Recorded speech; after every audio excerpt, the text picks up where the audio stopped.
said, "Let there be lights in the firmament of the heaven to divide the day from the night.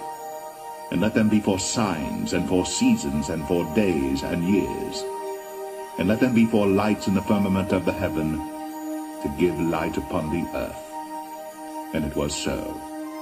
On September 23rd, 2017, the heavenly sign foretold of in Revelation chapter 12 of the New Testament of the Bible will be present in the sky as the stars align for what appears to be the first time in human history. There'll be signs in the sun, and in the moon, and in the stars, and upon the earth distress of nations, with perplexity, the sea and the waves roaring, men's hearts failing them for fear, and for looking after those things which are coming on the earth. For the powers of heaven shall be shaken. And then shall they see the Son of Man coming in a cloud with power and great glory. And when these things begin to come to pass, then look up, and lift up your heads, for your redemption draweth nigh. For thousands upon thousands of years, ancient cultures have been foretelling of a future time in history, and you're in that time now. Not only are you going to see an incredible astronomical alignment in this video, but you will also see the birth of a king, known as Jupiter to the Romans and Zeus to the Greeks. Starting around November 20th, 2016, Jupiter enters the womb of Virgo, and due to retrograde motion, stays in the belly for about 9.5 months or 41 weeks, before exiting the womb in September 2017. Miraculously, this just happens to be the human gestation period for a baby inside its mother. At this point, I would like to clarify something. This is not a video about the end of the world. There seemed to be a lot of confusion in part 1 of this series where I talked about the biblical blood moon tetrad. Many people were thinking automatically I was talking about the end of the world, or the apocalypse. To me, the apocalypse means a revealing. The word apocalypse is the lifting of the veil. It's not the end of the world, and many people seem to be confused about that. In my opinion, their fear stems from so-called end times, thanks to horror stories from Hollywood and religion, as we find ourselves in the end of the age of Pisces, an age of believing, deception, suppression, and control. I don't think I need to ask you if you have noticed how hard at work the dark occultists have been lately in fear of losing control. As more and more people awaken and tune into the higher frequency, realizing who they are, the dark forces ruling the planet must keep you in fear while enslaved in their current construct. But thou, O Daniel, shut up the words, and seal the book, even to the time of the end. Many shall run to and fro, and knowledge shall be increased. Many shall be purified and made white, and tried. But the wicked shall do wickedly, and none of the wicked shall understand, but the wise shall understand. The Aquarian age we are approaching is the age of knowing, truth, harmony, expansion, and incredible potential for the human race. Please do not confuse some New Age movement with just being something new. Due to the precession of the equinoxes and the wobble of the earth, we move backwards through the zodiac about 1 degree every 72 years, or 30 degrees every 2,160 years. In order to have a better understanding of the ages, we must briefly jump back about 6,000 years to around 4000 BC. This was the beginning of the age of Taurus and lasted roughly 2,000 years. Egypt worshipped the bull gods of Hathor, Apis, Bacchus, and Manibus. Mesopotamia had Enkidu, the bull of heaven. China had a bull god of agriculture. In Sumeria, they had the bull god Enlil, and sacred bulls and cows could be found around the globe. In the following age of Aries the ram, the bull was slain by Mithras, the Persian and Indian god, announcing the end of Taurus, and Moses destroyed the golden calf being worshipped by many people. In this age, you saw the Jews blowing the shofar, or the ram's horn. Egypt depicted Amun-Ra as a ram. The Greeks had a horned god, Pan, who turns out to be the only Greek god to die at the end of the age. In the age of Pisces, From around 1 AD to the present time, we have the Lamb of God being slain and the Son of God being portrayed as the great fisherman. The symbol for Jesus is the fish. Jesus feeds 5,000 people with 2 fish and 5 loaves of bread. The Pope's mitre is shaped like a fish head. Jesus met 2 fishermen and told them he could make them fishers of men. Even the word nun in the Aramaic means fish. Contrary to what you might have been taught growing up, the word occult does not mean evil. It means hidden, and occult knowledge can be used for good or bad. Part of our awakening involves understanding that man is the measure of the universe, the microcosm of the macrocosm, as above, so below. In the Middle Ages, you find many depictions of the zodiac man. We are almost at the point of the video where I show you the coming great sign in the sky. But I think now would be a great time to discuss one more little known fact, or at least fact in my humble opinion. Leonardo da Vinci studied the occult and said that the human organism was an analogy for the universe. There exists in the writings of virtually all civilized nations a description of the major stars in the heavens, something we might call the constellations of the zodiac, or the signs of the zodiac, of which there were 12. If you go back in the time of Rome or beyond to Greece, or before that to Egypt, Persia, Assyria, or Babylonia, regardless of how far back you go, there's a remarkable phenomenon. Nearly all nations had the same 12 signs.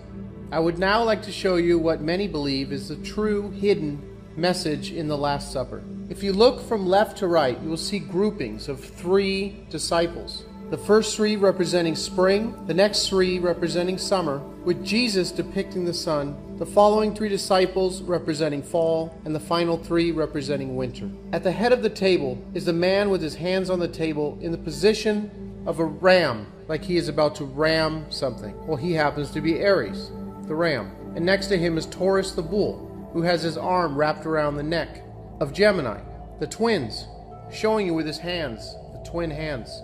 Taurus is also pointing at Cancer's neck, where Cancer is in the human. You see, you can lay the zodiac man down on the table with his head in Aries and his feet in Pisces, where you see Pisces holding his 2 hands out, as if he was holding 2 fish. Now going back to Cancer, you see Gemini with the 2 hands up. Cancer, the crab, is holding a knife, like the claw of a crab, and he's pointing at what would be Virgo's neck, maybe saying, hey, look here.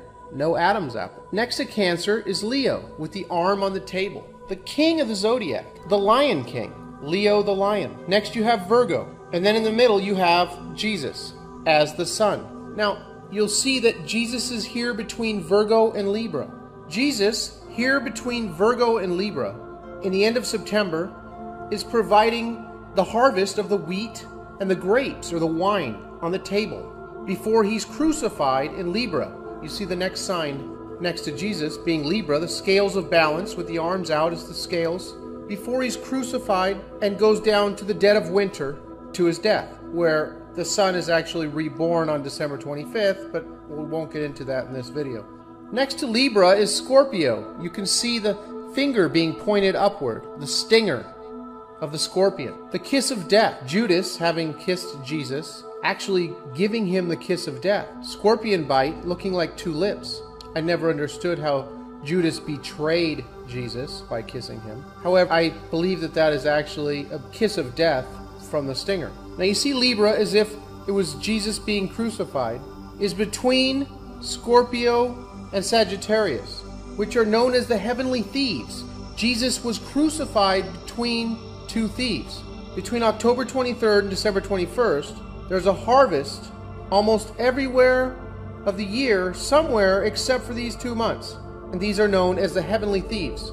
Making up the winter signs, you have Capricorn, and next to him is Aquarius, with his hands positioned as if he was emptying a pitcher of water. And at the end of the table, you have the man with his 2 upward hands, which would be holding the 2 fish. Now, I understand that a lot of people are just going to think this is all totally bonk, totally ridiculous. However, I also believe that there's going to be some who are in a certain frequency that will be able to look at this and probably do their own research and be able to see something here that they had never seen before, something that very intriguing, making them think of what's really happening here. Coincidentally, when asked by his disciples where to prepare for the Passover, Jesus said the following. And he said unto them, Behold, when you are entered into the city, there shall a man meet you, bearing a pitcher of water. Follow him into the house where he entereth in. And there appeared a great wonder in heaven, a woman clothed with the sun, and the moon under her feet, and upon her head a crown of 12 stars. And she being with child cried, travailing in birth, and pain to be delivered. So here we are, everyone, an incredible sign in the heavens. I'm going to link you below to someone who's done research claiming that this is the only time this happens in 7,000 years. But there may be other times the alignment is similar, but I don't think there's another time where the alignment is similar and Jupiter had just gone through a 41-week gestation period in the womb of Virgo. So this is totally incredible. This is a sign of the end of an age as we transcend into the age of Aquarius and we have an awakening happening in the human race. And this is just an incredible sign. You know, God said, let the stars and the planets be for signs. So on September 23rd, 2017, Virgo will be in the daytime sky. You have to remove the daylight here in the stellarium program to see the alignment. But she'll be draped in the sun. She'll have the moon at her feet. Jupiter will be coming out of the belly of Virgo, out of the womb. And she'll be crowned with 12 stars. Leo being made up of 9 stars. And in line with Regulus will be Venus, Mars, and Mercury, making up 12 stars. I'm going to leave you here with something else, talking about what is arguably one of the oldest books in the Bible, where God talks to Job about the Mazzaroth, which is the zodiac. I'm going to leave you with that and one other verse from the Bible. But thank you. I hope that you've enjoyed this video. Please check out my Blood Moon video, which coincides with this, part 1 of the series, and also part 2. I'll link up part 1 and 2 below. The Shemitah, which we came through, it didn't quite happen the way that it seemed like it was going to happen, but we did have a collapse of sorts in commodities, and I think these are all signs leading up to where we're headed. So thank you very much for watching, everyone, and I'll be speaking with you all soon. Canst thou bind the sweet influences of Pleiades, or loose the bands of Orion? Canst thou bring forth Mazzaroth in his season, or canst thou guide Arcturus with his sons?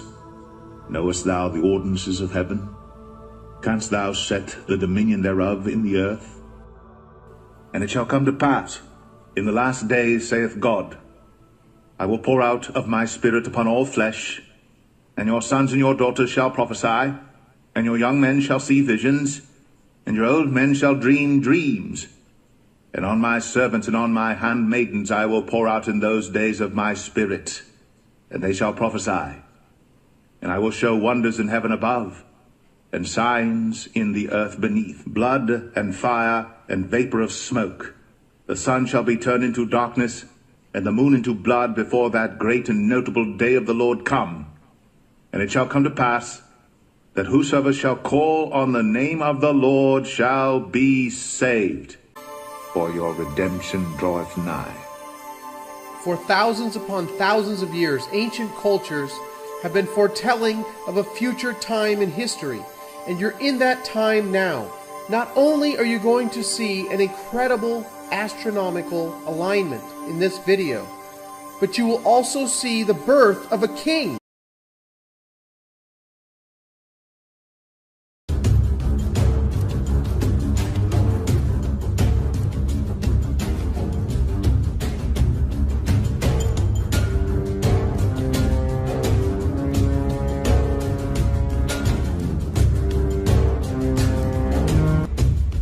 Twenty-third, 2017, the heavenly sign foretold of in Revelation chapter 12 of the New Testament of the Bible will be present in the sky as the stars align for what appears to be the first time in human history.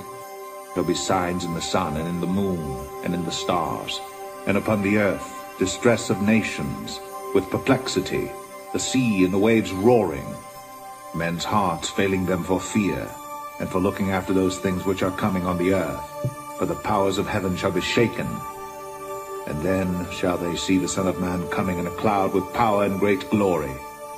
And when these things begin to come to pass, then look up, and lift up your heads. And God said, Let there be lights in the firmament of the heaven to divide the day from the night. And let them be for signs, and for seasons, and for days and years. And let them be for lights in the firmament of the heaven, to give light upon the earth. And it was so. On September